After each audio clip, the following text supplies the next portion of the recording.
મને મારું મૂલ્ય ખબર છે. આજે એક વાત કરીએ. એક સમય હતો જ્યારે લોકો શું કહે છે એનાથી મારા જીવનમાં ઘણો બધો ફરક પડતો. કોઈ મારો વખાણ કરી દે તો હું ખુશ થઈ જતો હતો. કોઈ મારી નિંદા કરે તો હું તૂટી જતો હતો.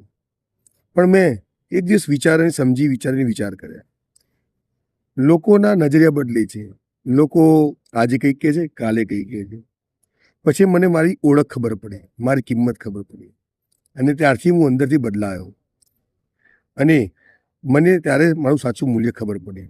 એટલા માટે જ કોઈ પ્રશંસા કરે તો મને કંઈ ફરક પડતો નથી, અને કોઈ નિંદા કરે તો હું ચિંતા નથી કરતો. લોકોના શબ્દોથી મને કંઈ ફરક પડતો નથી, પણ મારા આત્મવિશ્વાસથી હું જીવવાનું સ્ટાર્ટ કર્યું છે. કારણ કે જ્યારે તમે કોઈની ઓળખી લો છો ત્યારે દુનિયાની કોઈ પણ અવાજ તમને હલાવી શકતી નથી.